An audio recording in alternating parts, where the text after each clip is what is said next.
آپ سے مخاطب ہوں گے منتظم اعلیٰ جمعیت طلبہ عربیہ پاکستان مولانا محمد افضل صاحب۔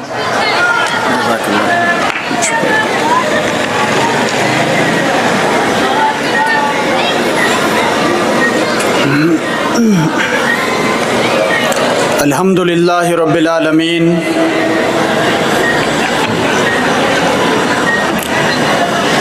والعاقبۃ للمتقین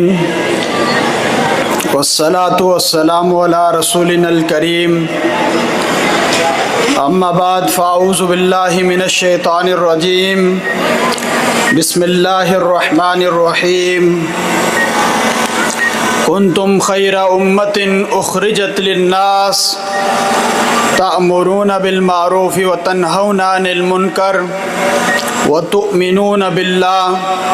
صدق اللہ العلی العظیم۔ جس میں نہ ہو انقلاب موت ہے وہ زندگی، روح امم کی حیات کشمکش انقلاب۔ واجب الاحترام شیخ القرآن والحدیث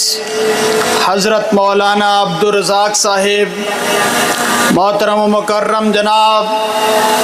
مولانا محمود بشیر صاحب،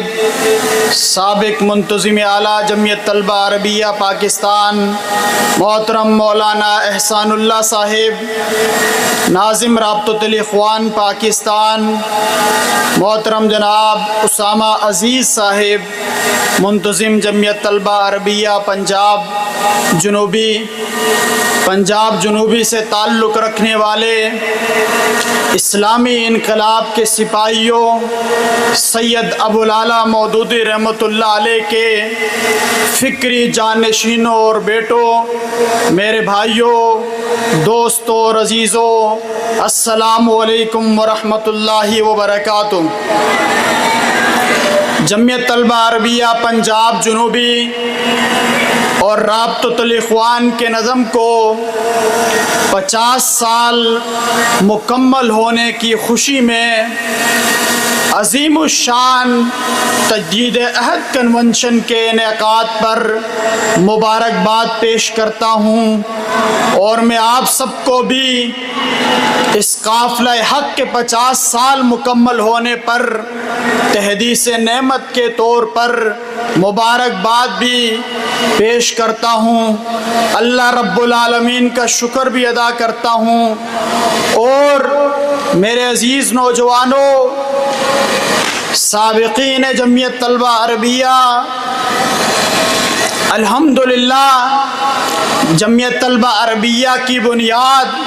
1975 میں رکھی گئی، اور اس کے پیش نظر یہ تھا ایک واضح نصب العین، یعنی اسلامی نظام کا قیام، اسلامی انقلاب کو برپا کرنا، فریضہ قیامت دین کو سر انجام دینا۔ اور اس کے لیے جمعیت طلبہ عربیہ نے علمی میدان کا انتخاب کیا، فکری میدان کا انتخاب کیا، دینی مدارس کا انتخاب کیا، اور اس کے لیے سب سے پہلے اپنی صفوں میں اتحاد ضروری تھا۔ اس لیے انما المؤمنون اخوہ کے سلوگن کو اپنا نعرہ بنا لیا، اور اتحاد امت کے لیے نکل کھڑے ہوئے، ہر مسلک کے در پر دستک دی، تمام علماء کرام کو جمع کیا، اور اسلامی انقلاب کے لیے، اتحاد امت کے لیے، امت مسلمہ کو اس کا کھویا ہوا مقام دلانے کے لیے، اسلام کی برکات کو اس دنیا کے سامنے عیاں کرنے کے لیے، الحمدللہ آج ان 50 سالوں کے اندر میں یہ پچھلے سفر کا جائزہ جب لے رہا ہوں تو ہم یہ تحدیث نعمت کے طور پر ذکر کر رہے ہیں کہ الحمدللہ ہمارے اس قافلے کو کئی سارے اعزازات ہیں جو حاصل ہوئے ہیں۔ ہم یہ دیکھتے ہیں دینی مدارس کے طلبہ کے اندر دینی مدارس کے طلبہ کو بلا تفریق مسلک ایک عظیم نصب العین کے ساتھ اجتماعی مقاصد کے لیے جمع کرنے کا پہلا پلیٹ فارم دینی مدارس کے طلبہ کو اگر حاصل ہوا تو وہ جمعیت طلبہ عربیہ کا پلیٹ فارم ہے کہ جس کے ذریعے سے امت مسلمہ کے اجتماعی معاملات کی نمائندگی کی گئی بلا تفریق مسلک تمام لوگوں کو ایک اور نیک بننے کی انما المؤمنون اخوہ کے پیغام کو عام کرنے کی جدوجہد کے اندر شامل کیا گیا۔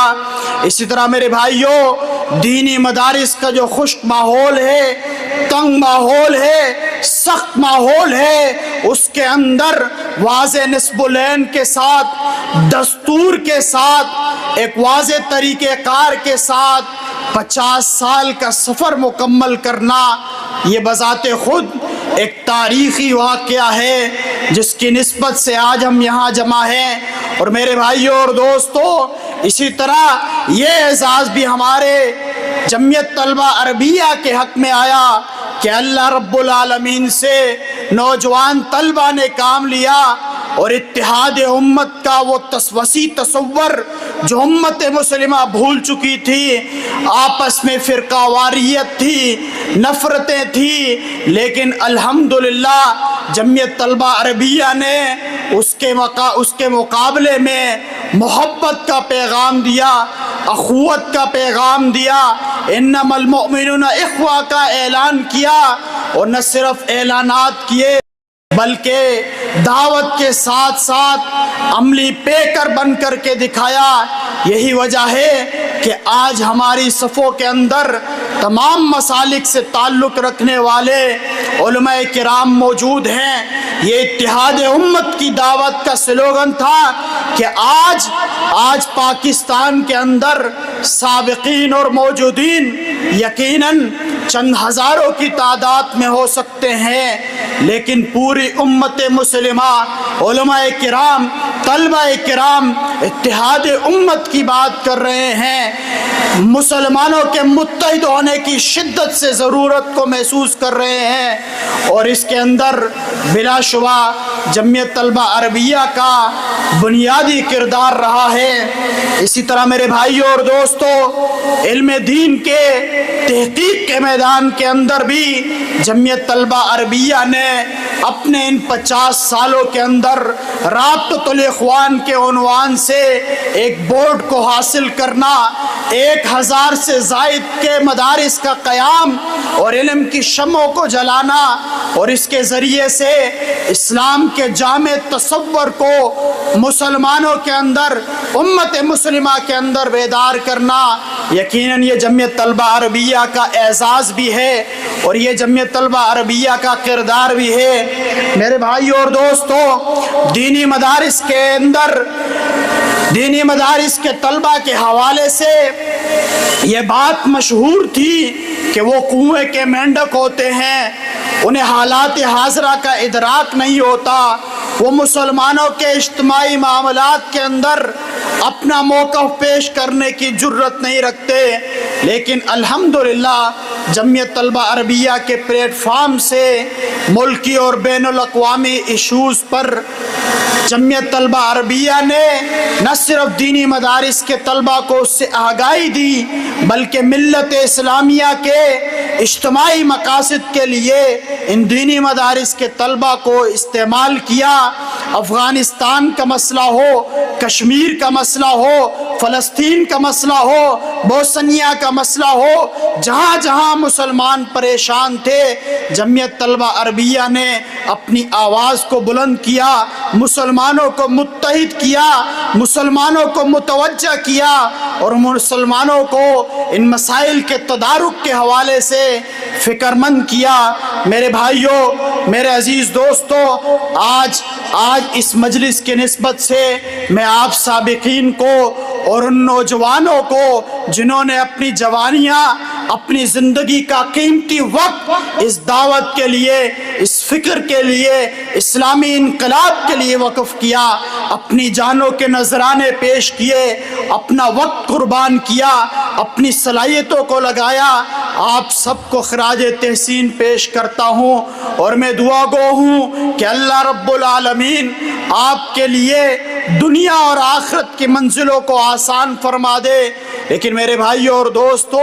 آج کی محفل کا عنوان تجدید عہد کنونشن ہے۔ آج تجدید عہد کی ضرورت ہے۔ آج ضرورت اس بات کی ہے کہ ہم اپنا سبق ایک بار پھر دہرائیں اور پورے عزم کے ساتھ، ولولے کے ساتھ، جذبے کے ساتھ یہاں سے جائیں اور اپنے معاشرے کے اندر اسلام کے وسیع تصور کو پھیلائیں، اسلامی انقلاب کے لیے صف بندی کریں، تحقیقی علم کے میدان کے اندر نمایاں خدمات سر انجام دے۔ امت مسلمہ میں آج جو شدت پائی جاتی ہے، تناؤ کی کیفیت ہے، فرقہ پرستی کی جو کیفیت ہے، اس کو ختم کرنے کے لیے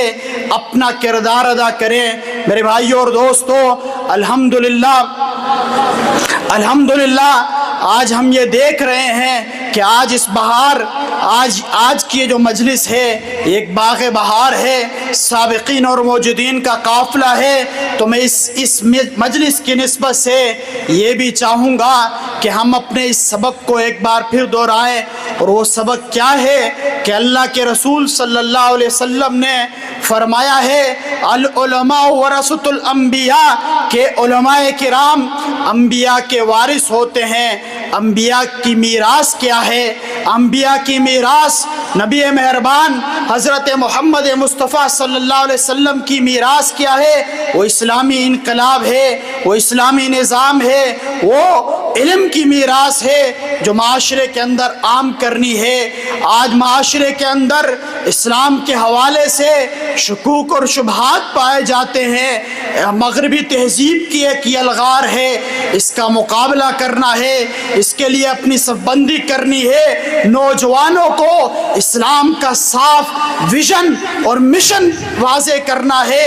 آج پاکستان کی ملکی صورتحال ہم دیکھتے ہیں، ملت اسلامیہ کی صورتحال دیکھتے ہیں تو عوام کے حکمران نمائندے نہیں ہیں، بلکہ ان کے اوپر ظالم اور جابر نمائندگی کر رہے ہیں۔ آج پاکستان کے اندر اسلام کے علاوہ، جمہوریت کے علاوہ، آج اسلامی انقلاب کے علاوہ ہر ایک کو جرت اظہار کی اجازت ہے، لیکن ضرورت اس بات کی ہے کہ جمعیت طلبہ عربیہ کے قافلے سے نکلنے والے یہ نوجوان جو آج اپنے محاذ کو سنبھالے ہوئے ہیں، اپنے کردار کو پہچانیں، اپنی صفوں کو منظم کریں، مضبوط لائے عمل کے ساتھ ہم میدان عمل کے اندر موجود ہوں، جمعیت طلبہ عربیہ کی بھی سرپرستی کریں اور امت مسلمہ کی علمی اور فکری جو ضروریات ہیں ان کو پورا کرنے کے حوالے سے اپنا کردار ادا کریں۔ پاکستان آج بحرانوں سے گزر رہا ہے، اخلاقی بحران ہے، معاشی بحران ہے، سیاسی بحران ہے، اور یہ صرف پاکستان کی بات نہیں بلکہ پوری امت مسلمہ کی بات ہے۔ میرے بھائیوں، ہم دین اسلام کے وکیل ہیں، دین اسلام کی ترجمانی کر رہے ہیں۔ اسلامی نظام ہی دنیا کے تمام مسائل کا حل ہے۔ یہ ہم نے 22 کروڑ کے اس ملک کے ملت اسلامیہ کو سمجھانا ہے، اور اسی طرح پھر 2 ارب اور پھر 6 ارب کی پوری انسانی آبادی ہے کہ جن کو اس بات پر قائل کرنا ہے۔ اس لیے ہماری منزل بہت بڑی ہے، ہمارا مقصد بہت عظیم ہے۔ اس کے لیے الحمدللہ جمعیت طلبہ عربیہ نے معاشرے کے اندر آپ کی صورت کے اندر کردار پیش کیے ہیں۔ ضرورت اس بات کی ہے ہم اپنے اس کردار کو مضبوط کریں، تیز تر کریں۔ اللہ رب العالمین سے دعا گو ہوں کہ اللہ رب العالمین ہمارے اس مشن کو دن دگنی رات چگنی ترقی عطا فرمائے، اسلامی انقلاب کا یہ پرچم ہمیشہ سربلند رہے، اسلامی مشن کے یہ ساتھی ہمیشہ متحد رہیں اور اپنے اخلاق اور کردار کے ذریعے سے تمام باطل قوتوں کا مقابلے کا فریضہ بھی سر انجام دیتے رہیں، اور یہ علم کی شمعیں دینی مدارس کی صورت کے اندر جو انہوں نے روشن کی ہوئی ہیں یہ تاحیات آباد اور شاد رہیں۔ اقول قولی ھذا استغفر اللہ لی ولکم ولسائر المسلمین، جزاکم اللہ احسن الجزاء جزاء خیر وافیہ۔ السلام علیکم ورحمۃ اللہ وبرکاتہ۔